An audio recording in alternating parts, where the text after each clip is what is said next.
నమస్తే welcome to our channel నేను పద్మిని ప్రస్తుతం పాటు ప్రముఖ ఆధ్యాత్మికవేత్త ప్రముఖ న్యూమరాలజిస్ట్ లక్ష్మీ నరసింహస్వామి ఉపాసకురాలు శ్రీమతి స్రవంతి గారు ఉన్నారు మాట్లాడదాం నమస్తే అక్క నమస్తే Padmini how are you fine అప్పుడప్పుడు రాజకీయాలు కూడా అప్పుడప్పుడు ఏంటి ఎప్పుడు ఆశ్చర్యపరుస్తూనే ఉంటాయి ఈసారి చాలా ఆనందాన్ని ఇచ్చింది హార్డ్ వర్క్ నెవర్ ఫెయిల్స్ అని నిరూపించింది పవర్ స్టార్ పవన్ కళ్యాణ్ గారి విషయంలో పవర్ ప్యాక్ పర్ఫార్మెన్స్ ఇచ్చారు మొత్తానికి అదే లెవెల్లో గెలుపును కూడా అందుకోబోతున్నారు అంటే ఇవాళ మనం ఇంకా మంగళవారం ఇంచుమించు మధ్యాహ్నమే ఉన్నాము ఇంకా రాలేదు ఇంకా పూర్తి రిజల్ట్ రాలేదు కాబట్టి గెలవబోతున్నారు అని అంటున్నాను డెఫినెట్గా గెలుపు అయితే ఖాయంగానే కనబడుతోంది ఇంచుమించు 21 స్థానాల్లో పోటీ చేస్తే 20 స్థానాల్లో లీడ్లో ఉన్నారు ఇంతకు మించిన క్లీన్ స్వీప్ ఏముంటుంది లాస్ట్ ఎలక్షన్స్ కి ఈ ఎలక్షన్స్ చూసుకుంటే అసలు తనకే డిపాజిట్లు రానటువంటి సందర్భం నుంచి ఒక గేమ్ చేంజర్ గా మారినటువంటి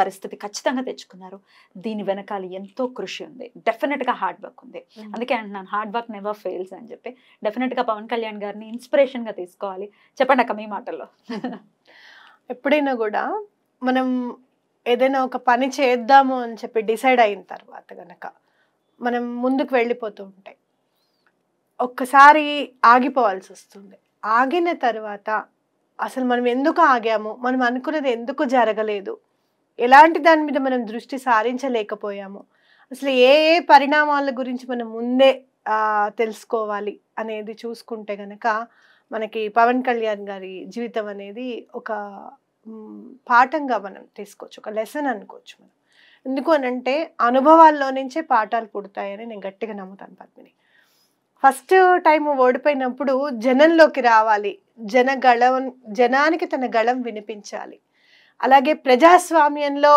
నేను ఉన్నాను నేను అలా వెనుదిరిగి వెళ్ళిపోను అందరూ ఎలా అంటే అన్నయ్య కూడా పార్టీ పెట్టారు అలా కలిసిపోయారు కాంగ్రెస్ లో అన్నది చాలా అంటే ఇది కూడా అలానే అయిపోతుంది ఈయన కూడా అలానే చేస్తాడు అనేవి మనం ఎక్కువ వింటూనే ఉన్నాం విమర్శలు అలాంటి అలా కాదు అనేది జనగళానికి వినిపించాలి నేను ఉన్నాను నేను నాయకుడిగానే ఉంటాను అనేది ఆ మనసుల్లో ఉండాలి ముద్ర వేసేయాలి మనుషులలో ప్రజలకి నమ్మకం కలిగించాలి అలా బయటికి రావాలి అనేది అప్పుడు అనుకున్నాను నేను ఫస్ట్లో అసలు బయటికి రాలేకపోవడము ప్రణాళికాబద్ధంగా అంటే అందరితోనూ మాట్లాడేవారు ఆయన ఎవరి ఆలోచన తీసుకుంటున్నారు ఎవరి ఆలోచనలో ఆయన ముందుకు వెళ్తున్నారు తన ఆలోచన ఇప్పుడు అందరివి కూడా కలగలుపుగా ఉండాలి అందరి మాటలు వినాలి ఏది ఉపయోగపడుతుంది అనేది డెసిషన్ కూడా ఉండాలి అలాంటిది తక్కువైందేమో ఫస్ట్ అని అనిపిస్తే సెకండ్ టైం అట్లాంటిది ఏది లేకుండా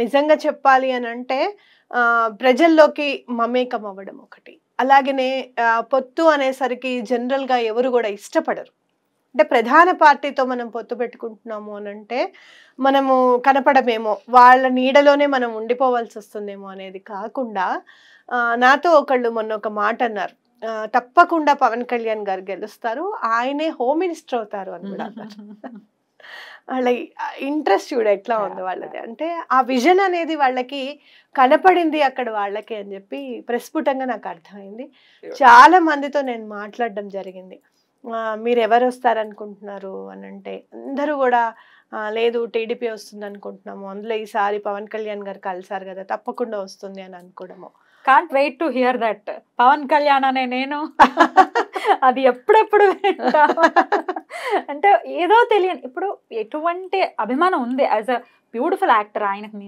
అద్భుతమైన యాక్టర్ కానీ ఆ కష్టం గురించి చాలా బాధ అనిపించింది 14 ఏళ్ళు ఆయన తలుచుకుంటే ఎన్ని సినిమాలు చేస్తారు ఎంత డబ్బులు పోగేసుకుంటారు అసలు ఎలా తిరిగారు ఆయన ఎన్ని అవమానాలు ఇక పర్సనల్ లైఫ్ నైతే ఎంతలాగా దాన్ని ఇట్లా చెరుకు రసంలో పెట్టి పిండేస్తారు చూసారా అట్లా పిండేసి ఇంతమంది వైఫ్ 4 వైఫులు అనటం మరి ఆయన ఎవరు ఎంతమంది అన్నా ఉండనివ్వు పర్సనల్ లైఫ్ లోకి అంటే ఎప్పుడు ఎంటర్ అవుతారు అనేది గుర్తుపెట్టుకోండి ఇక్కడ మన పర్సనల్ లైఫ్లోకి ఎప్పుడు ఎంటర్ అవుతారు అని అంటే ప్రొఫెషనల్గా మనని కిందకి దిగజార్చలేము అనుకున్నప్పుడు పర్సనల్ లైఫ్లోకి మెంటల్గా వాళ్ళని కొట్టచ్చు అని చెప్పి పర్సనల్ లైఫ్కి దిగుతారు అనమాట ఇప్పుడు తెలిసి ఈయనకి 3 పెళ్ళిళ్ళు అయ్యాయి తెలియకుండా ఎంతమందికి ఎన్ని అయ్యాయి అనేది తెలియదు కదా తెర వెనకాల ఏం చేస్తున్నావు అని తెలీదు నేను ఒక్క వర్డ్ మర్చిపోయాను ఆ మైనింగ్ విషయంలో. శ్రీలక్ష్మి అనే ఐఏఎస్ ఆఫీసర్ ఇరుక్కున్నారు అని అంటే ఒక చిన్న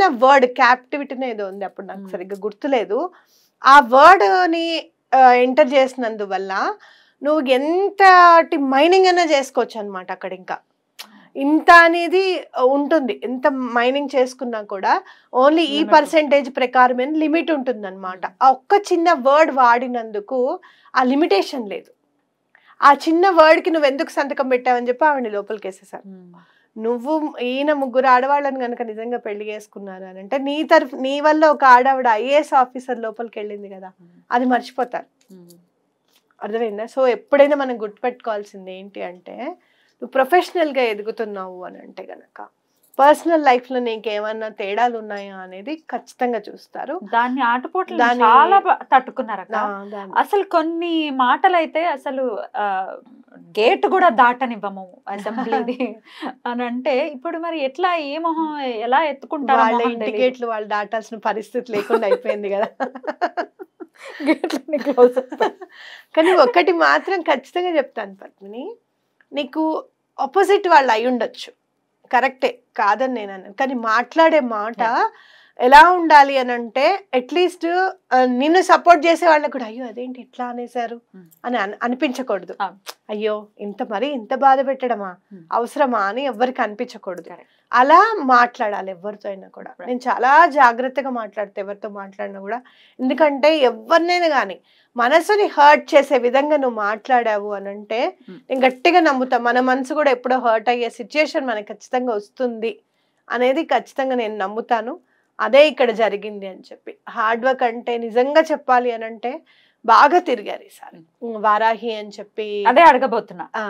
తన రథానికి వారాహి అని నామకరణం చేయటం ఆయన సక్సెస్ కి వన్ ఆఫ్ ద స్టెప్స్ అని అనుకోవచ్చా? తప్పకుండా అనుకోవచ్చు. ఎందుకనంటే ఒక నిబద్ధత, అలాగే వారాహి అని పెట్టుకున్నారు అని అంటే భగవంతుడి మీద ఒక నమ్మకం. మీరు అనుకోవచ్చు భగవంతుడు అని అంటే ఈ మతానికి సంబంధించిందేనా అని కాదు, మనకుంది మతం కానీ భగవంతుడికి లేదు. అర్థమైందా? సనాతన సాంప్రదాయం అయితే మీరు ఎవరినైనా నమ్మండి, ఏమైనా చేయండి, ఎట్ ద లాస్ట్ మీ నమ్మకం ఇంపార్టెంట్ అని చెప్తుంది, అనే కాదు. అలా వారాహి అని పెట్టుకున్నారు అని అంటే నాకు ఏమనిపిస్తుంది అని అంటే ఎటువంటి దండన అనేది చాలా ఇంపార్టెంట్. అక్కడ చాలా మితిమీరిపోయింది అన్యాయం అనేది ప్రతి ఒక్కళ్ళు చెప్తారు నాకు. అసలు గవర్నమెంట్ ఉందా మాకు డౌట్గా ఉంది, మాకు చాలా ఇబ్బందులు పడుతున్నాం మేము గవర్నమెంట్ ఆఫీసుల్లో కానీ అని చెప్పి పర్సనల్ ఎక్స్పీరియన్స్ కూడా ఉంది నాకు. అలా చాలా ఇబ్బంది పడుతున్నాం అని చెప్పి చాలామంది చెప్పడం. అసలు ఏ వ్యాపారం చూసినా కూడా మా వ్యాపారం అంతా డల్ అయిపోయిందమ్మా, బలానా దానివల్ల డల్ అయిందమ్మా అని చెప్పడము ప్రతిదీ.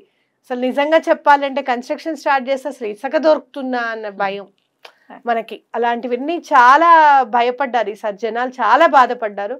అలాంటి బాధలోంచి నిజంగా ప్రజాస్వామ్యం గనక ఏపీ రిజల్ట్సే కాదు పద్మిని, ఏపీ ఓటింగ్ పర్సంటేజ్ కూడా పెరిగింది, గణనీయంగా పెరిగింది.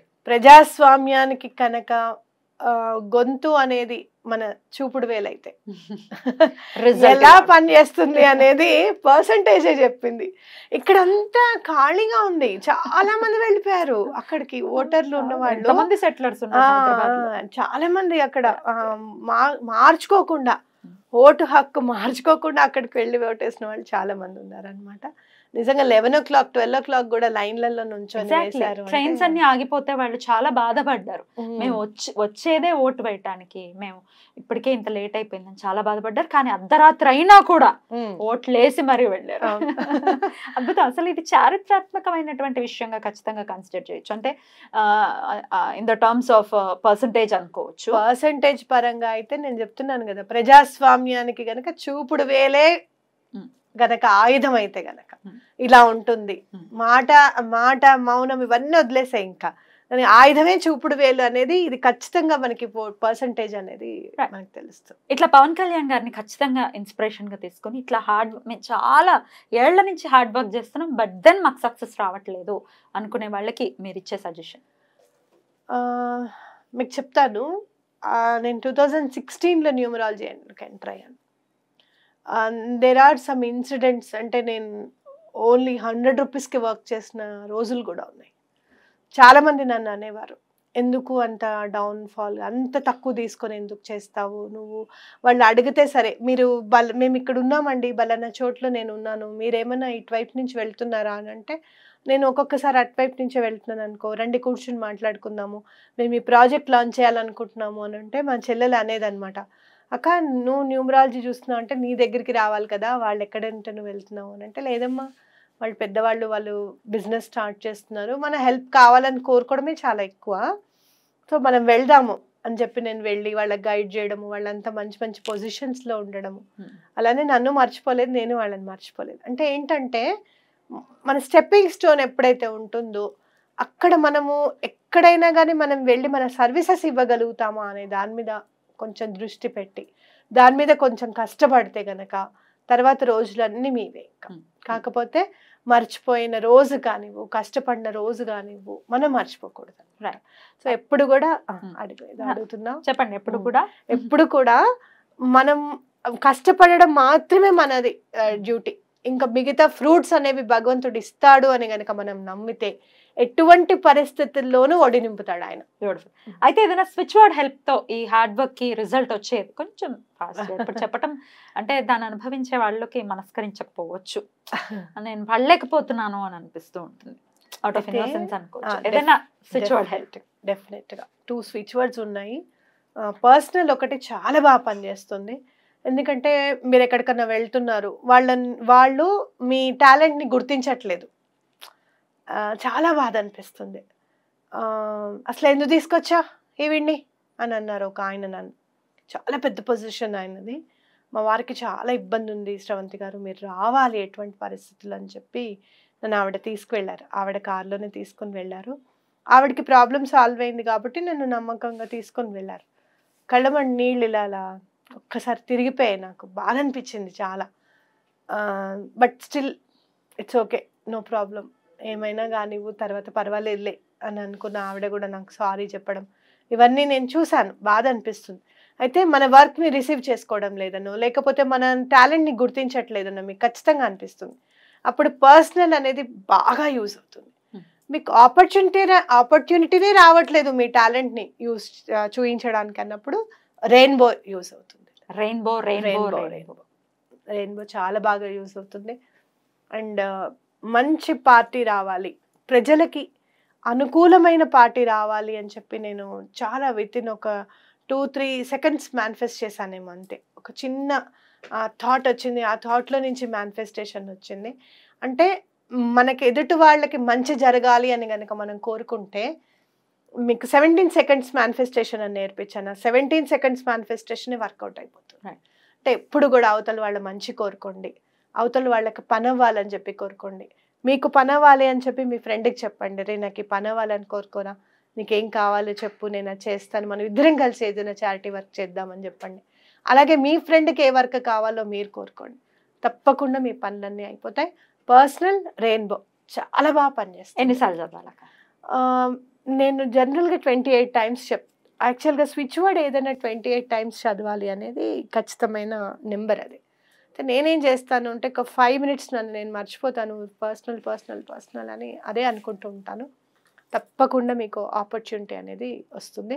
అలాగే మనం ల్యాడర్ టెక్నిక్ కూడా చెప్పాము, ల్యాడర్ టెక్నిక్ కూడా ఆపర్చునిటీస్ని తీసుకొస్తుంది. రైట్ అక్క, చాలా బ్యూటిఫుల్గా ఎక్స్ప్లెయిన్ చేశారు. థ్యాంక్ యూ సో మచ్ అక్క. నమస్తే. నమస్తే.